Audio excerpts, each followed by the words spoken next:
Hey VC, it's John here, and I'm going to do 20 questions that Vinyl Community Tag. I guess I saw Andy, Cloudy Milder, and a bunch of other people, and it looked cool because you just get to chat. And but I kind of wrote down a list. Everyone had kind of different questions, so I'll just go through what I kind of wrote down because I don't know the official list.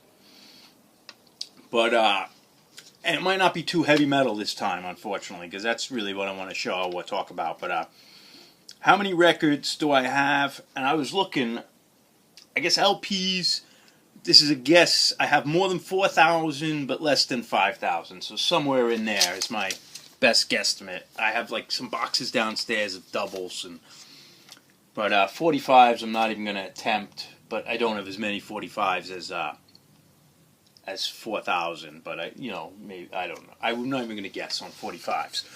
But record player, what I use in this room is just a dual, like 1970s. It's plastic, 1257, but I kind of hot rodded it. It's a nice German turntable, but I think it was like a lower end of the duals.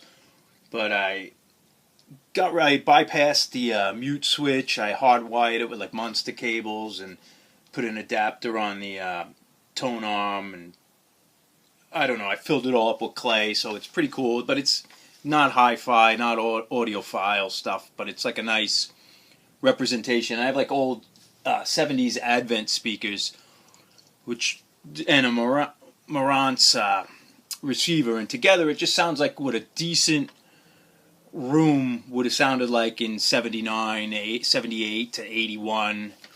And it's, if a Who record sounds really good, like I wanted like a Who record to sound really good, because then like that's right in the middle. So rockabilly will sound good before it, and metal will sound good after it, if that makes any sense. But enough yapping, because I got 20 questions to go through. Jeez, how old have I been collecting? I don't know. I've been buying records since I was a kid, but I never thought about it as collecting. I would just buy them because I wanted them. It wasn't until somewhere in the 90s where I said, like, heavy metal records, I need to get all of them. Like, I remember being in Chicago, and I'd stopped buying metal records, and I went to Chicago record store, and there were all these great records, and they were like $1 or 50 cents, and I remember seeing Rock Goddess and all this stuff, and I didn't buy any of them.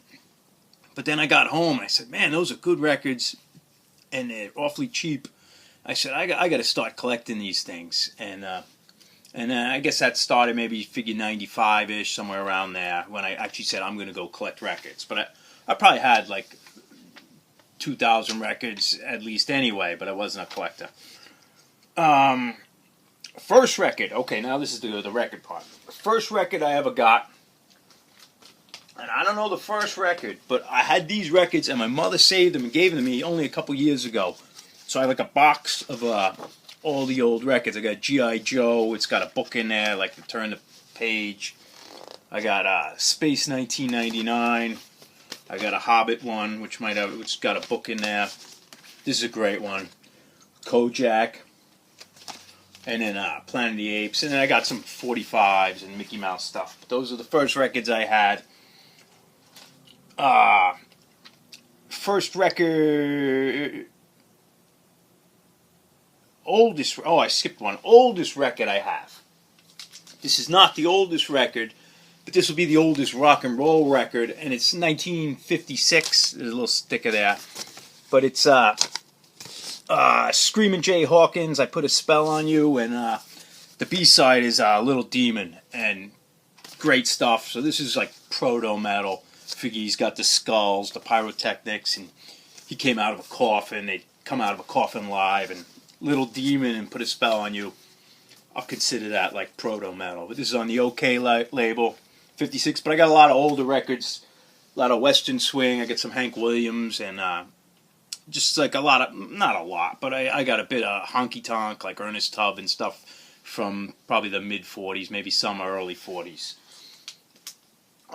First record I ever bought with my own money. And I think I had some Village People record in the second grade, but I don't know if I bought them. This is the first record I remember going to the store and buying, and I was in 5th grade. I'm figuring it was 1981, because Back in Black was out, and everyone was talking about Black in Black who had older brothers, and I wanted to get Back in Black. And I got to the record, no, it wasn't even record store, it was like a department store, the record section my mother brought me. And I remember this being in my mind, this was $5.49 and Back in Black was $7.99 or something like that. And I only had so much money, and I bought the cheaper one. And I took this home, and I loved the record, but I was mad I didn't have Back in Black. Everyone had like, oh, Giving the Dog a Bone and Have a Drink on, all these great songs, and I felt like I bought the wrong record. So for a couple of years, I mean, I ended up getting Back in Black maybe on cassette. I had a dub of it, but I always felt like I bought the wrong record. I should have waited, but you know, until I hit like maybe like 15, and I realized I bought the right record, and the kids who bought Back in Black bought the wrong one. But that's my first purchase. Colored vinyl, I'd hate colored vinyl, except like if it came from the 80s or 70s when it was a special thing. The thing I don't like about colored vinyl, besides some of them look ridiculous with the splatter, is I can't see the dirt or the scratches or the dust to clean it. And a black record, you could really see the grooves and everything. But I don't like colored. The only one, not the only one, but one of the first ones I had was, actually this is the wrong one. It's Creepin' Death, which I have 2 copies, and this is one I bought back in the day, well, probably both of them, but this is on white vinyl, and I always liked it because it was neat, and it might have been the only colored vinyl in my collection, and such a great record. And it's even better if you ever play Creepin' Death on 33 speed. It's pretty cool. Discounted record, God knows, everything I bought was discounted, you know, half my collection, especially the stuff in the 90s. But discount, I'll think of like thrift store and 50-cent finds. And I'm going to go with Strangers in the Night, Frank Sinatra. Because I used to buy any Sinatra record if they were a quarter, or sometimes you'd see records for 35 cents instead of 50. But this record, I cleaned it up, and it is fantastic, and is one of the best sounding records in my collection. Not Frank's best, but stereo, and I looked into it because it's such a phenomenally good sounding record, and you could, if you read on the vinyl, you could tell where it was pressed, and this was pressed in the West Coast, and I guess that was off the master, and the ones on the East Coast were like a second generation, but this is original pressing from the master, and it is such a fantastic record, with the exception of Strangers in the Night was produced at a different session, but the rest is all Nelson Riddle. And one of the best sounding records I own on the turntable. I was just at a thrift store yesterday, and I saw this same record, I don't know what pressing, but it's $1. I mean, this is a worthless record, really, but one of the best records I own as far as sounding records. Prized possession, I don't have any prized possessions, but to show a cool record, and I know I showed it before, but I'd say this is the Blitzkrieg single, because it's a one-off by such a great band, Buried Alive on Neat Records, and it's just a cool thing. You know, you feel like you have a collector's piece. Female artist, I don't know what to do with female artists. I don't really think of female artists like I mean rock artists, Wendy O. Williams, Girls' School, you know, Patti Smith, Susie and the Banshees, whatever you're going to do. But I picked out just something interesting because this is such a great record. The Headcoatees, which is a spin-off group, kind of like the girlfriends of the Headcoats, Billy Childish, British like punk rock, garage rock guy. But this is a great 45, and they do a cover of a Headcoat song, Come Into My Life, but they change it. It's really dirty, and it's really dirty song, but it's funny, and it's sympathy for the record industry. But it's a great chick one. Favorite band, favorite artist, geez, that could be anything, but I'll pick out something that maybe no one talks about. But Eddie and the Hot Rods, this is their best album, second album, Life on the Line, and this is just an absolute classic rock and roll record. I know it's under pub rock or proto-punk, or not proto-punk, but like pre-punk. But this record is just killer rock and roll record. Absolutely great record if you just want straight up 1977 British rock and roll. What do we got? Live records. I got nothing fancy. I'll say my favorite live record, and that could change any minute, but Strangers in the Night is one of the best, and it's good because I do Frank Sinatra Strangers in the Night, UFO Strangers in the Night. And the other one, which I seldom think, or very few people think of as a live album, but is the MC5, Kick Up the Jams. And it's a live album, even though it was their first record, and we consider it almost like a, I don't know, like a studio record. This is the first record, but it was just electro. Yeah, it's got an old electro label probably. And there we go. MC5. Such a classic record, one of my favorites. Now I lost my list. First record. And I might have missed some. Oh, box set? I don't know. I don't know if that was even a question. Where the hell did I put it? Oh. This box set is a monster. This is Sun, the Rockin' Years. And this probably came out in the late 70s, but it's 12 LPs of all like the Sun singles, but not Sun. It doesn't do the blues and it doesn't do the country. It's just the rock and roll stuff from Sun Records, and it's 12 LPs, and it's a monster. It opens. It's got a fantastic book. All the a lot of the session stuff.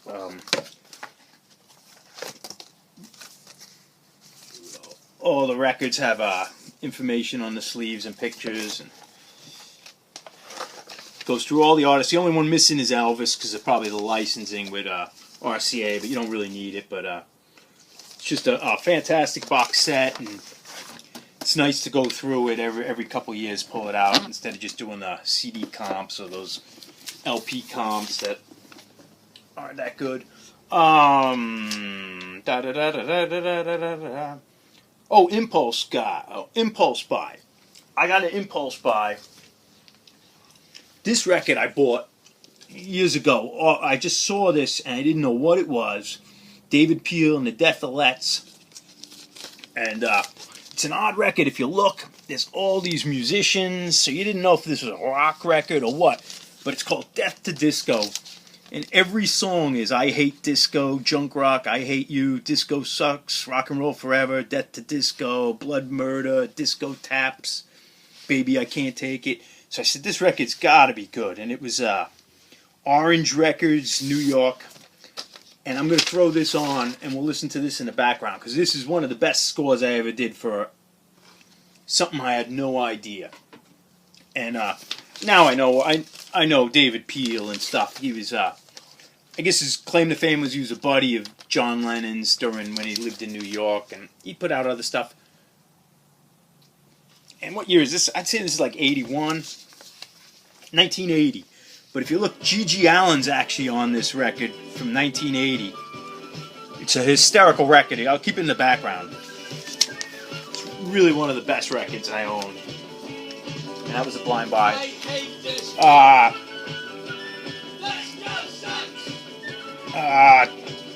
Record. Oh, sorry, guys.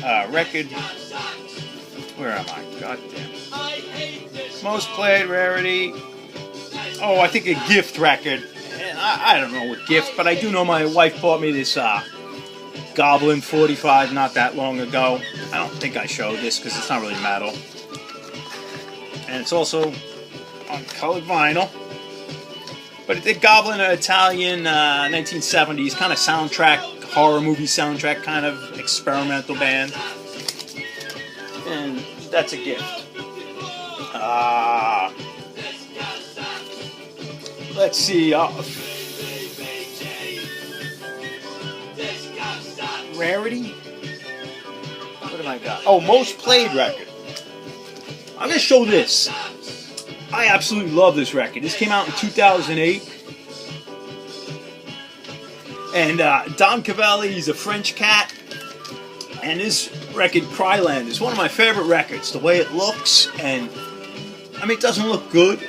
I mean, I don't know, but there's nothing in, no inner, no nothing. Don Cavelli, and this is another one of the best sounding records I own as far as stereo. And I don't even know how to describe it. I'd say blues, old timey, screwed up, great guitar tones. I mean, you could sample it. I wouldn't want to even look at this on YouTube because how it sounds on record is so good. I'd hate that YouTube would spoil this, but this is a absolutely great record. I'll put this on over and over and just crank it. But Don Cavelli's a guy I've been following a long time, but this record is so good. Rarities, a rarity record. I don't know. It's rare, but it's not like what other people show. But I always think of this as a rare record because it was Revelation Records #1, and this is New York hardcore, which I used to follow, and it's just a good record. They got the old, is that upside down? Warzone. It's just a real period piece of the Lower East Side and the old hardcore. CBGBs.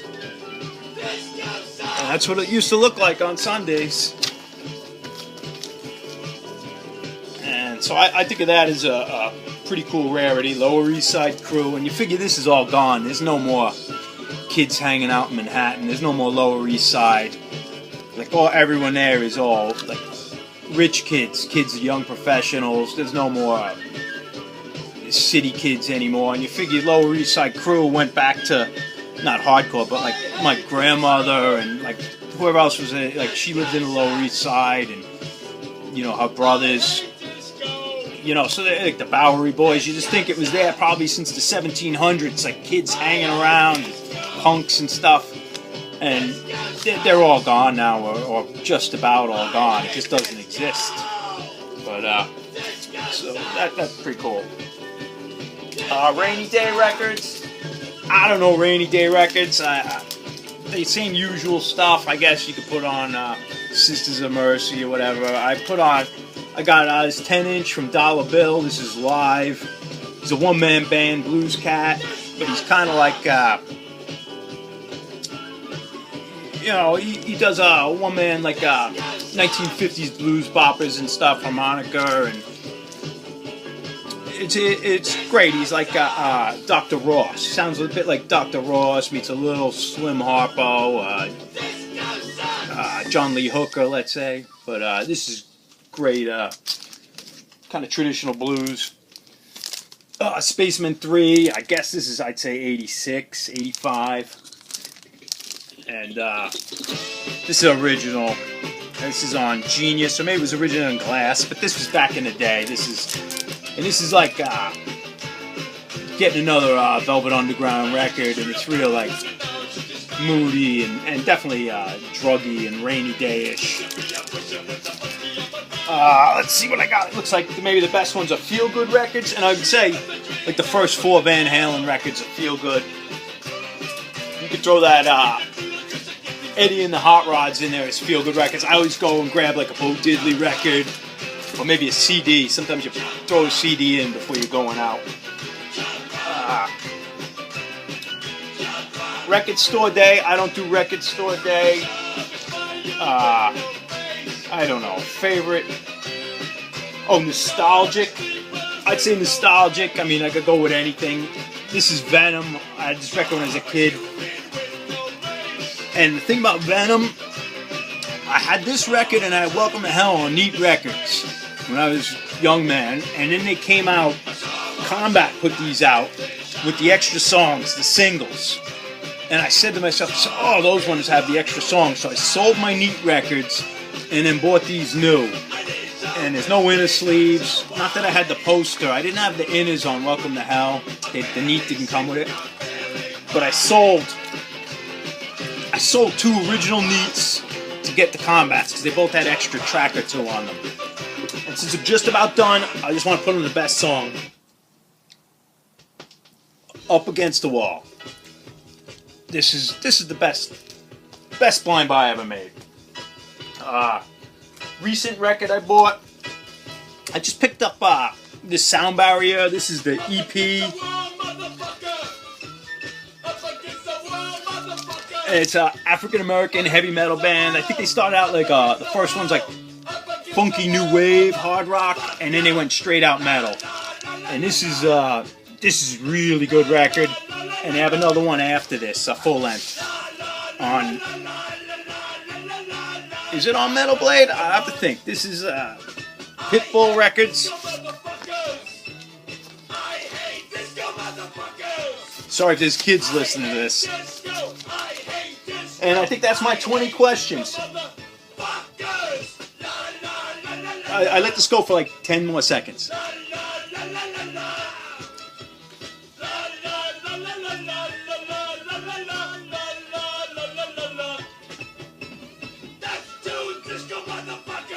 This is great.